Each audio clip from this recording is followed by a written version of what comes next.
አብርሽና ቡዜ ተጣሉ። ለምን ተጣሉ የሚለውን በዚህ ቪዲዮ ላይ መነግራችሁ ይሆናል። ቪዲዮውን እስከ መጨረሻው ማየታችሁን እንዳትረሱ። ትክክለኛውን እውነታ ይዛችሁ ትወጣላችሁ። እስከ መጨረሻው አብራችሁን ቆዩ። በጣም በሚገርም ሁኔታ ማለት ነው አብርሃምና ቡዜ ተጣልተዋል። አብርሃም እንግዲህ እንደዚህ ብሎ ነግሯታል ማለት ነው ለቡዜ።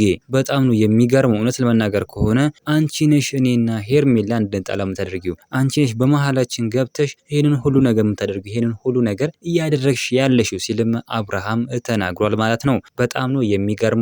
እውነት ለመናገር ከሆነ ቡዜ ግን ስትናገር እኔ አይደለሁም እኔ አንተና ሄርሜላ አንድ ላይ እንድትሆኑ አንተና ሄርሜላ ህይወታችሁን እንድትመሩ ብዬ ነው እንጂ ሌላ ነገር ፈልጌ አይደለም ስትልም ተናግራለች። ነገር ግን በጣም ነው የሚገርመው። እውነት ለመናገር ከሆነ ቡዜ ማስጂ ጭራሮ ጸጉር በጣም የምታናደኝ ነው። ሁሌ ቀን በቃ ታናደኛለች ማለት ነው። ለምን ብትሉ ሩታን ነው በቃ ሁሌ ቀን ምጮኩናት ሩታን ነው። ሁሌ ቀን እንደ ጥሩ ነገር የማታያት ማለት ነው። ሩታን ነው በቃ ልክ እንደ ክፉ ሰው የምታደርገው። ነገር ግን እኛ እንቁ የኛ ጀግና ሩታ በጣም ጥሩና በጣም ደግ ናት። እውነት ለመናገር ከሆነ በጣም ትችላለች ማለት ተፈልጋለሁኝ። ነገር ግን ያቺ ቡዜ ተብዩዋ ሩታን በቃ ልክ እንደ ቆሻሻ ሰው ልክ እንደ እንትን ሰው ታደርጋታለች ማለት ነው፣ እንደ ክፉ ሰው። ነገር ግን ሩተኛ እንቁ የኛ ጀግና ክፉ ሳትሆን በጣም ጠንካራ በጣም ጀግናና በጣም የዋህ የሆነች ሴት ናት ሩታ ማለት። እውነት ለመናገር ከሆነ በጣም ደስ የምትል ሴት ናት። እኛ እንቁ እኛ ጀግና እያላችሁ እናንተም ኮሜንት ላይ መጻፋችሁን እንዳትረሱ።